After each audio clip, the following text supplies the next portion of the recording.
তোমার জামাই ষষ্ঠী, তোমার জন্য 10 দিনের পুরানো ক্যাট ফুড খেয়ে ফেলো। আমি কোনো বেড়ে দিতে পারবো না, নিজে মুখ ঢুকিয়ে তোমাকে খেতে হবে। ও আগে তোমাকে আদর করতে হবে? কেন গো, তুমি কি করো? আজকে শুধু জামাই ষষ্ঠী বলেই তোমাকে আমি এত আদর করছি, না হলে আমি করতাম না। আমার ও সমস্ত ন্যাকামি পছন্দ না। ওকে দেখলেই একটা চুম্মা খেয়ে নিতে ইচ্ছা করে। একটু শুয়ে পড়ে ভাবে। এসি চালাবো? হবে না, এই পাখার হাওয়াই ঠিক আছে। আমার জন্য গিফট এনেছো? সত্যি দেখাও, কি বাড়িতে ভুলে এসেছো? কালকেই আমার গিফট চাই, কালকেই তুমি তোমার বাড়ি থেকে নিয়ে আসবে।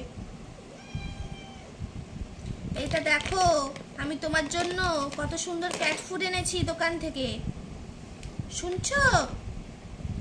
আরে বসো না তুমি, শুধু কোথায় ঘুরতে চলে যায়, ছেলে দুষ্টু।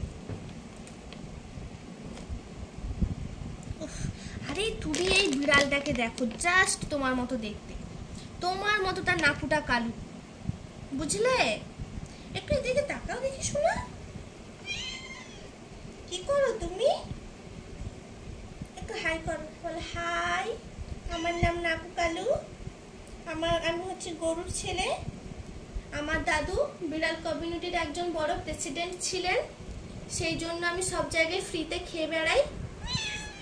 এই তো বলে কি প্রাউড আমি।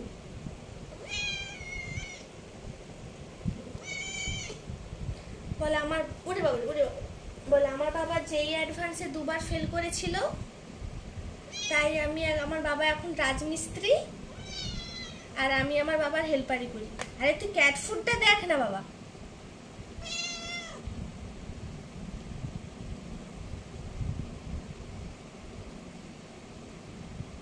আমার বাবা আমাকে স্কুল যেতে বলেছিল, কিন্তু আমার বাবা নিজে আর স্কুলের ফিস দিতে পারেনি, কারণ আমার বাবা একজন ফেল করা ইঞ্জিনিয়ার, যে বাড়ি সে তৈরি করে সে বাড়ি 2 দিনও টিকে না। বলে আমার বাবার নামে তুমি উল্টোপাল্টা কথা বলছো, আমি তোমার কাছে থাকবোই না। ও আজকে প্রেম করতে গেছিল জানো? কার সঙ্গে? রেগে যাঠে শুনে। লজ্জা পায়। বসো চুপচাপ, না বসো বসো।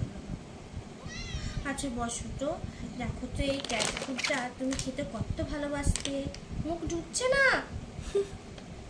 কি করে ঢুকবে, তোমার যে এত হাম্বা মুখ। তোমার বাবা হাম্বা ছিল